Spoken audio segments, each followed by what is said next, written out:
They promised they'd be there. She even saved them seats in the front row. But when she turned to wave at her family, the chairs were empty. Stick with her while she shares this story. And if it touches you, don't forget to support the channel by hitting that subscribe button, dropping a like, and sharing it with the people you care about. Alyssa Morgan, 23 years old, stood at the edge of a dream she had fought years to reach. As the first person in her family to attend college, she was graduating from the University of Michigan, and not just scraping by, but thriving. All week, she had texted her mum, dad, and 2 older brothers about the ceremony. The countdown was full of promises. "We wouldn't miss it for the world," her mother said. "Front row or nothing," one of her brothers joked. On graduation morning, Alyssa woke before the sun. Her heart was light, her steps confident. She pressed her gown and adjusted her cap with shaking hands.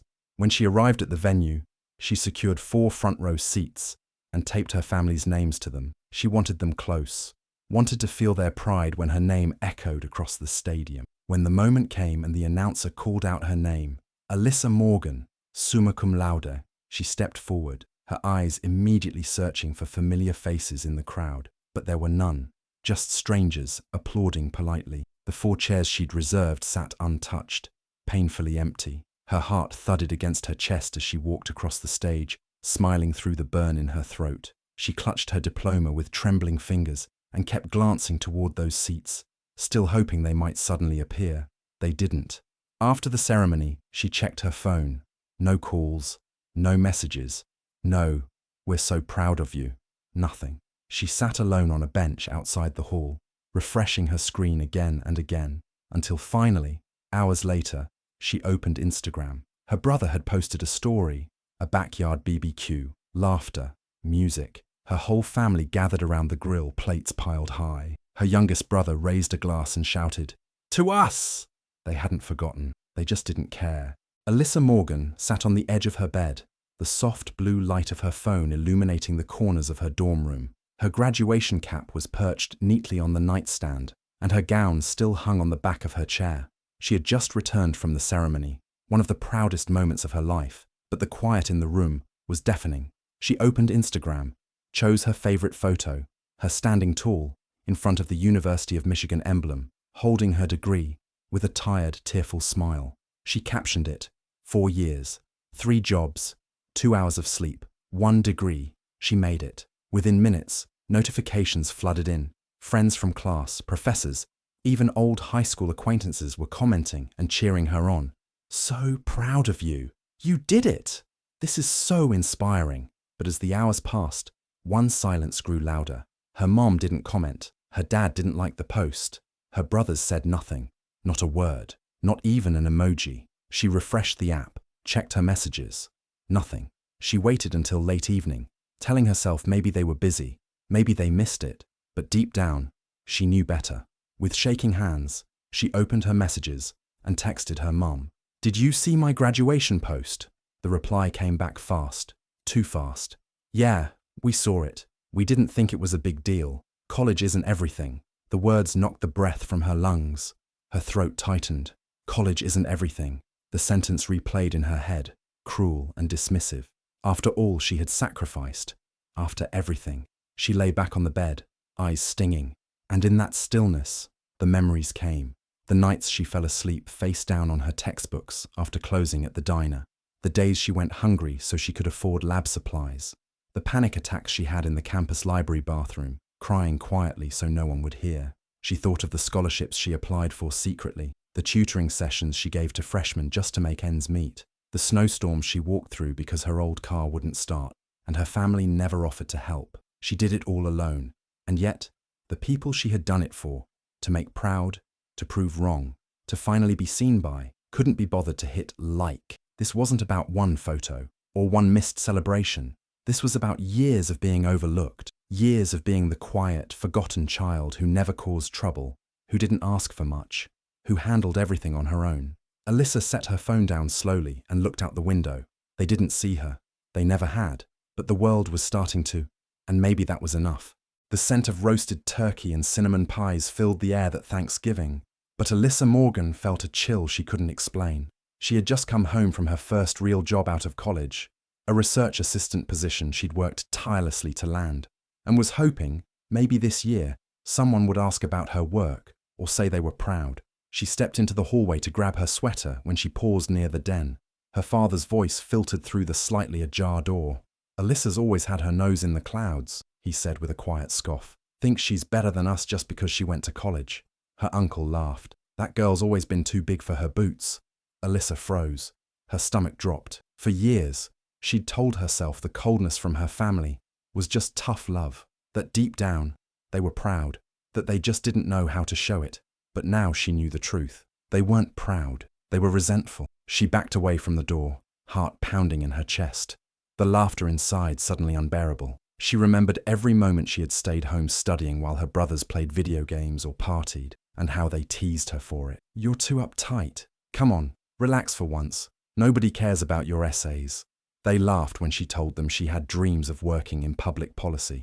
Her mum rolled her eyes when she pulled another all-nighter. Her father once told her, "Books won't teach you common sense."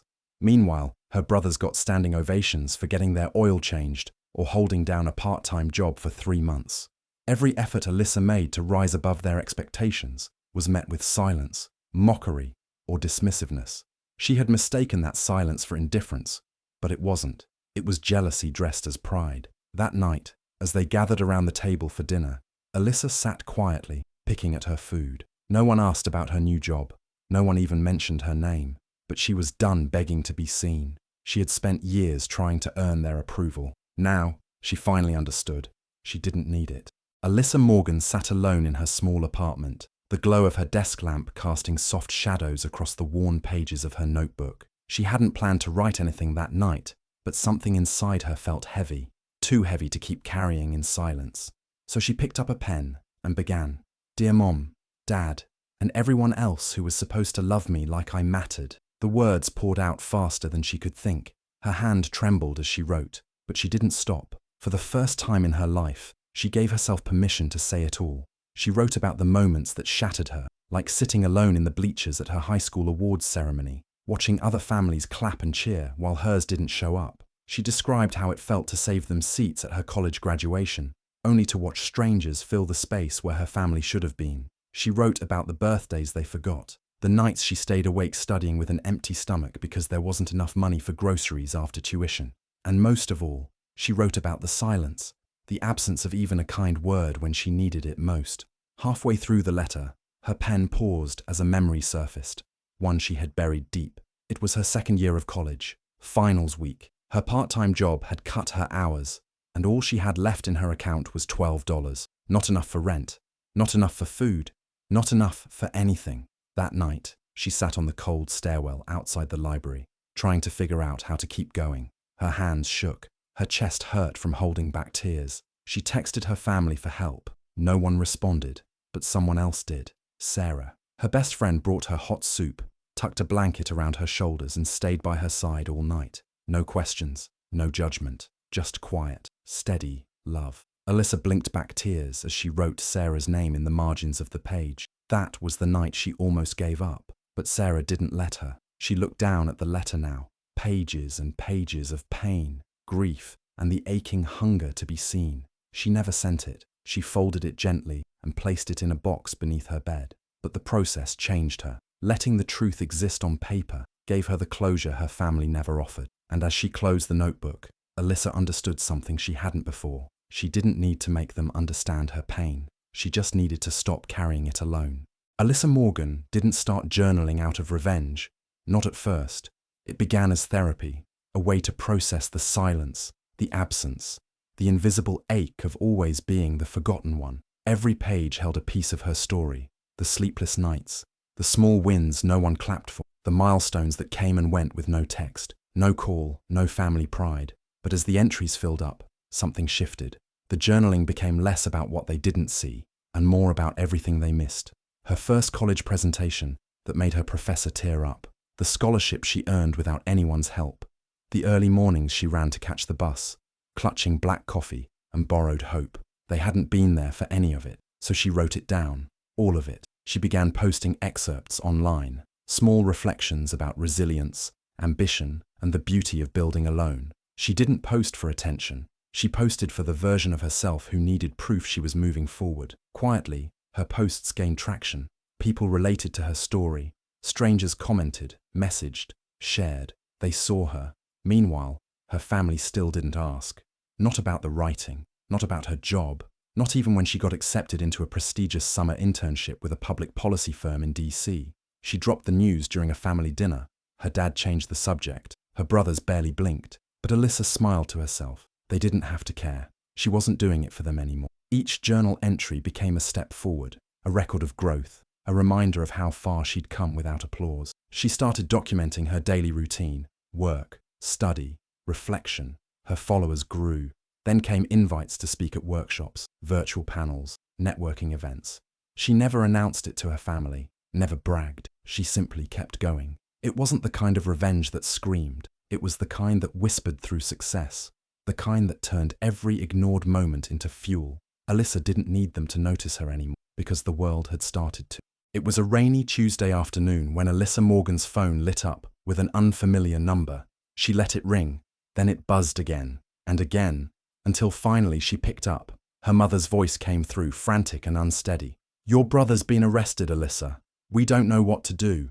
They say it's serious." For a moment, Alyssa said nothing. She sat in her quiet office at the downtown law firm where she now worked, the hum of fluorescent lights above her and a steaming cup of tea on her desk. She stared at the framed degree on the wall, the one her family never showed up to see her receive. Her mother kept talking, panic rising. "They said he could be charged with felony assault. We need someone who knows what they're doing.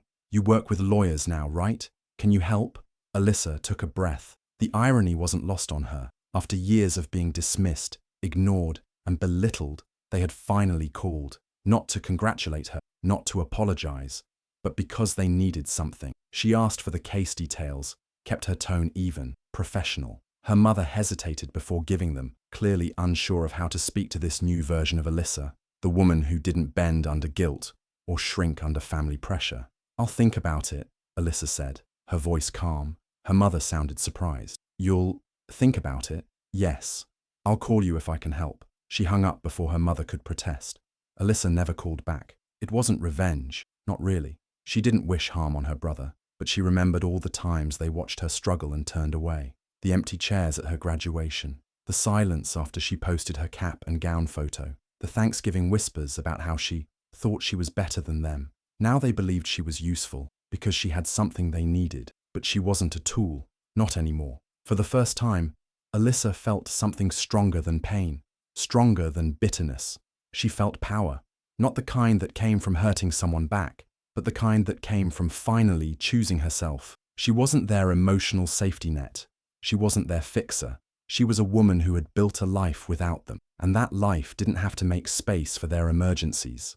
She looked out her office window, the city lights blurred by the rain. She had earned this moment, every inch of it, and she wasn't going to give it away. On Christmas Eve, Sarah invited Alyssa to join her family's dinner.